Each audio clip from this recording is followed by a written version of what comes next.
اعوذ باللہ من الشیطان الرجیم بسم اللہ الرحمن الرحیم. ڈیئر اسٹوڈنٹس، السلام علیکم ورحمۃ اللہ وبرکاتہ. کل کے کلاس میں ہم نے وید پال دیپ کی پویم یعنی این ایوننگ ویٹ وتھ رین،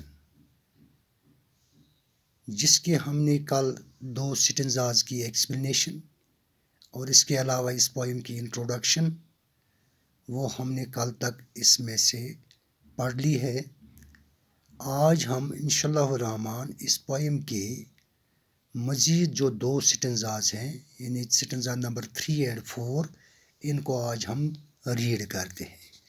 لیکن پہلے ہم یعنی جو کچھ کل ہم نے 2 سٹنزاز میں جو ایکسپلینیشن ہم نے کل سمجھ لی ہے، اس کا ہم دوبارہ جلد یعنی مختصراً اس کی ریپیٹیشن ہم کریں گے. اس کو دوبارہ میں دہراؤں گا یہاں پر.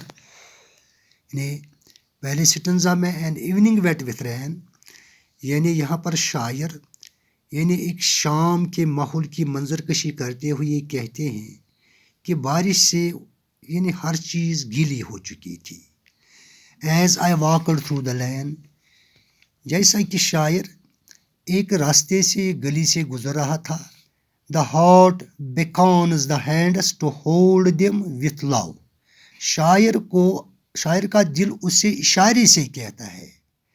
یعنی شاعر کے ساتھ کوئی دوسرا ساتھی بھی تھا، یعنی اس کا دل اس کو اشارے سے کہتا تھا کہ اس کا وہ ساتھی اس کا ہاتھ پیار سے پکڑ لے، یعنی اس کے ہاتھ کو پکڑے رکھے. اور یعنی اس سے کیا، اس سے یعنی شاعر کا دل یعنی کمزور ہو رہا تھا یعنی اس بارش میں، کیونکہ شاعر بڑھاپے میں تھا یعنی بوڑھا ہو چکا تھا، اس لیے شاعر کو سہارے کی ضرورت تھی. The mind also knows subtle signals of the breeze, یعنی شاعر کا دماغ یہ بھی جانتا تھا کہ جو یہ ٹھنڈی ٹھنڈی ہوا کے جھونکے ہیں یہی اس کے سچے ساتھی ہیں، یہ اس کو کوئی نقصان نہیں پہنچا سکتے ہیں. So should I stand on the ground اور ویپٹ ود دا ونڈ.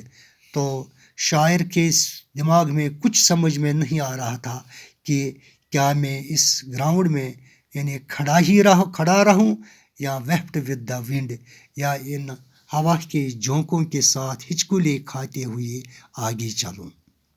تو دوسرے سٹنزا کی تشریح ہم نے ایسے پڑھی، windows doors awnings of the house are wet. یعنی یہاں پر شاعر یعنی جو مکانوں کی یعنی دروازے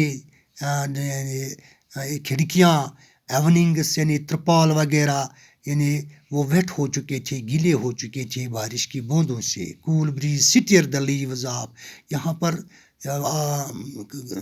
کول breeze stir the leaves of the yonder banyan tree. یہاں پر شاعر کی نظر ایک برکت کے پیڑ پر پڑتی ہیں تو وہ کیا دیکھتا ہے، تو جو اس بنیان ٹری کے لیوز ہیں، ان کے پتے ہیں، وہ اس ٹھنڈی ہوا سے ہل رہے تھے. The collar of my coat is also wet with drops of rain. یہاں پر شاعر کہتا ہے کہ جو اس نے کوٹ پہن رکھا ہے اس کا کالر بھی اس بارش سے گیلا ہو چکا ہے. آل اراؤنڈ ریجنل سائلنس، یعنی ہر طرف سے خاموشی چھائی ہوئی تھی.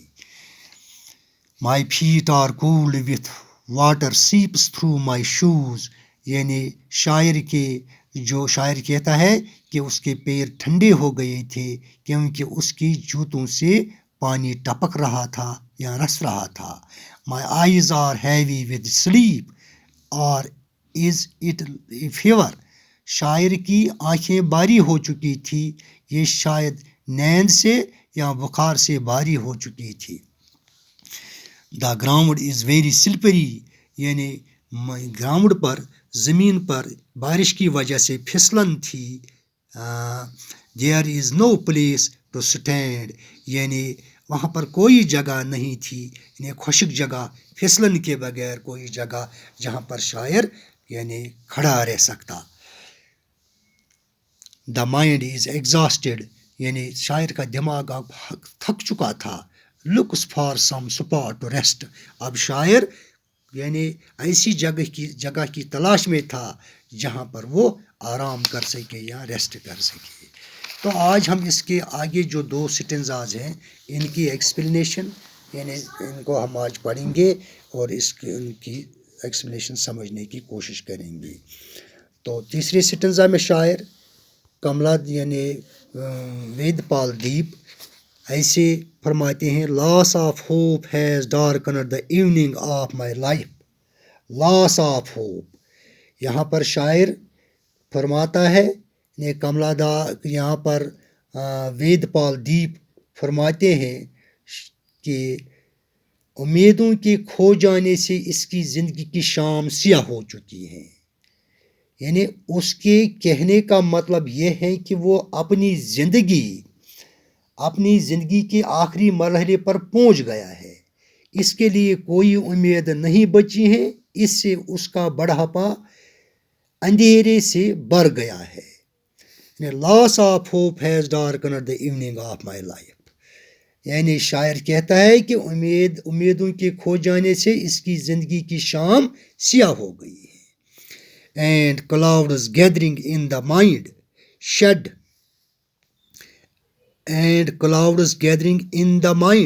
Shade tears as they pass. یعنی اینڈ کلاؤڈز گیدرنگ. اس کے دماغ میں نا امیدی کے بادل انہوں نے گھر کر لیا ہے. شاعر کے دماغ میں نا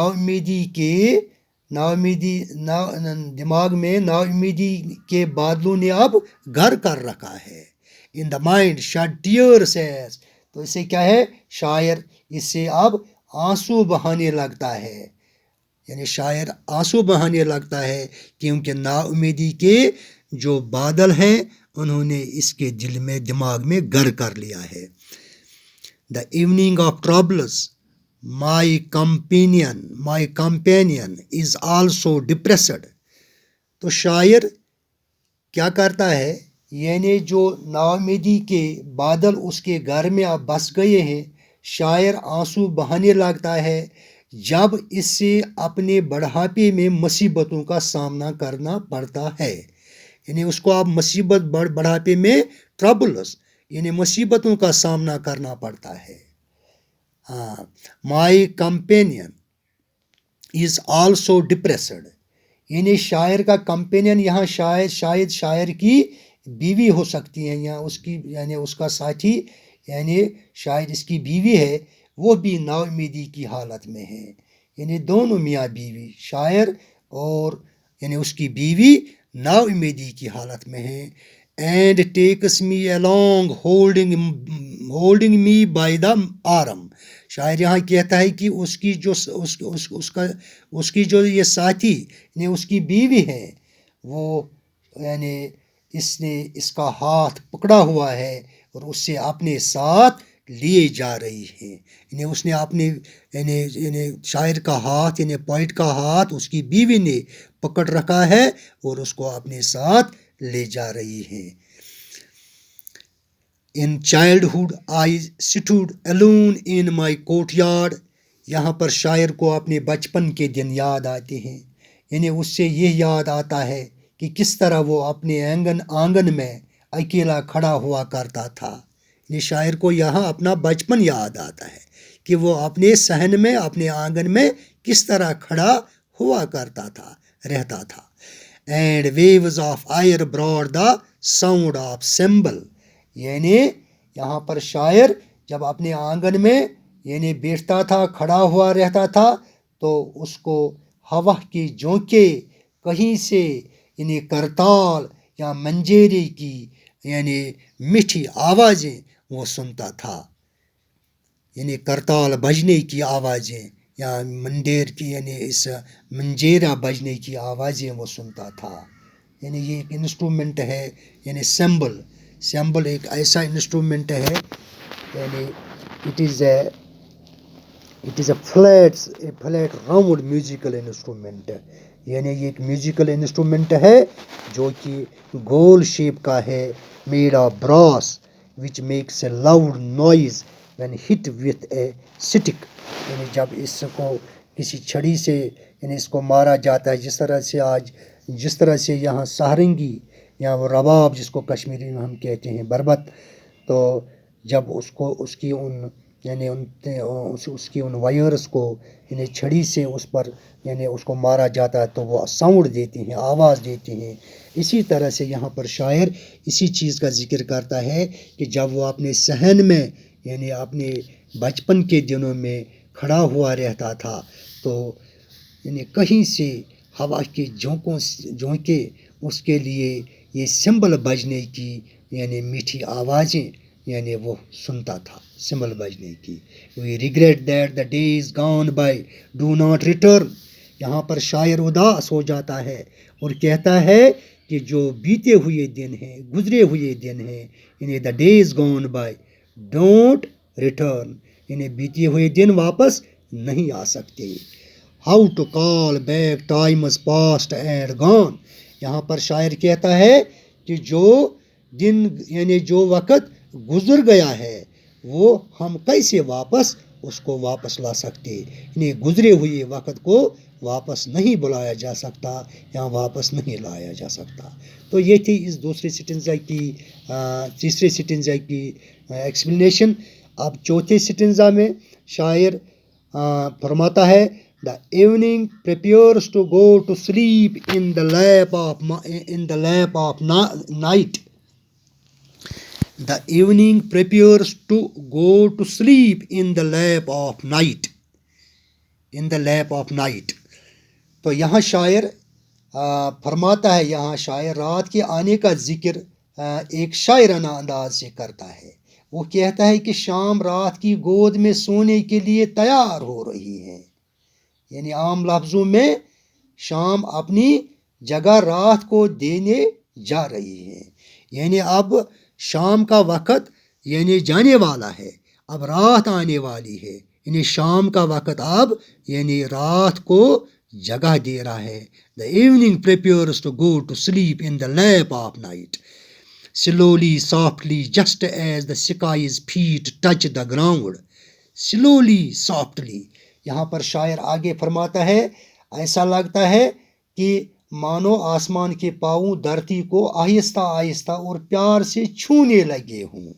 یعنی سلولی سافٹلی، آہستہ آہستہ اور نرمی کے ساتھ، پیار کے ساتھ، جیسے کہ آسمان کے پاؤں زمین کو یعنی دھرتی کو چھو رہے ہیں، ٹچ کر رہے ہیں.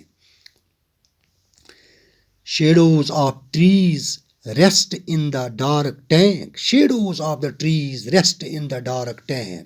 Shadows of the trees rest in the dark tank. یعنی یہاں پر شاعر فرماتا ہے تالاب کے کنارے اگے ہوئے درختوں کے سایوں نے ہلنا بند کر دیا ہے. ایسا لگتا ہے مانو یہ کالے تالاب میں آرام کرنے چلے گئے ہوں. یعنی شاعر یہاں پر کہتا ہے کہ جو یعنی تالاب کے کنارے پر جو پودے ہیں یعنی ان کے پتوں نے یا ان کی ٹہنیوں نے اب ہلنا بند کر دیا ہے. یعنی وہ لگتے ہیں جیسے کہ وہ اب تالاب میں یعنی ان کے ان ٹہنیاں شاخیں آرام کرنے گئی ہیں. As some passing cloud casts a shadow over hills. As some passing cloud casts a shadow over hills. یعنی یہاں پر شاعر فرماتا ہے کہ گزرتے ہوئے ایک بادل نے اپنی پرچھائی پہاڑ پر ڈال دی ہے.